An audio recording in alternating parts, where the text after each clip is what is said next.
I mean, and other than the obvious, a good guitar tech is somebody who can clean your guitar, make your guitar sound good, and have all your equipment ready to go at the right time.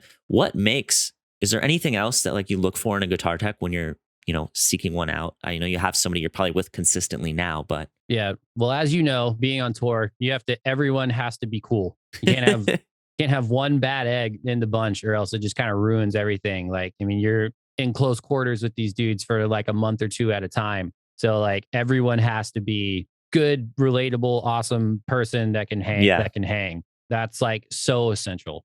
Is just like not sucking as a human being and just being fun to be around for extended periods of time. I'm just Like you're picturing you on someone the phone with a someone you can tech. just sit there in silence with and watch TV for like 2 hours, like shit like that.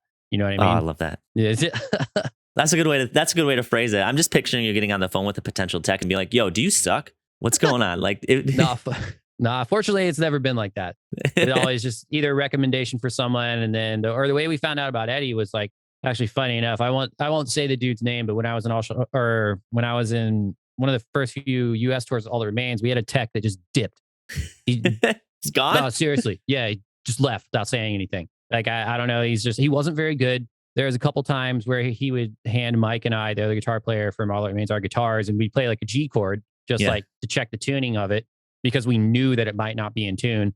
Oh, that's the worst. That just like he would literally hand us guitars, we'd play it, he'd be like, "Nope," just give it right back to him, be like, "What are you doing, man? Like, did you not tune this? Like, at That's all?" almost worse than having no guitar tech. Yeah, for real. Because I mean, I was literally to the point where I was like, "Bring me like the little headstock tuner, like just Yeah. so I can double check it before I go out there." There was one day where something was going on with mine, and he just like couldn't fix it, and then he hands it back to me, and I have a floating bridge, which with like the whammy bar, so the bridge can go up and down, and you have to Okay. make sure the springs in the back, the tension is correct, so that way it actually sits level in its cavity that the bridge is in, so that way there's nothing else weird going on with the instrument.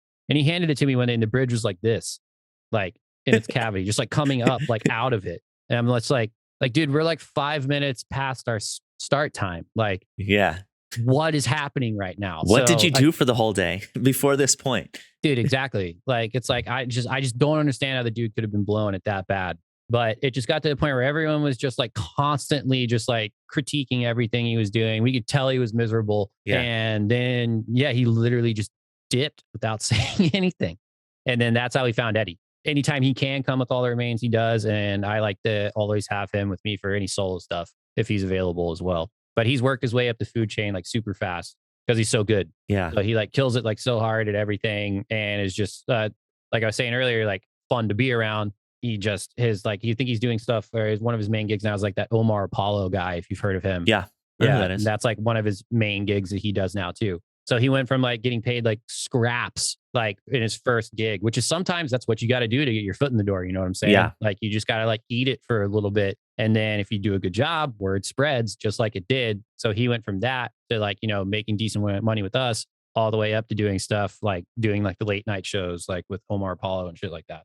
That was all within like a year or two. I love hearing it from the artist because it's one thing to talk to a guitar tech and hear, what you need to do and what makes a good guitar tech, but it's so much nicer to speak to somebody who's, I mean, you're kind of the boss. You're the proof of it, and it's nice to hear it come from you. I don't like to think about it like that, but it's technically true.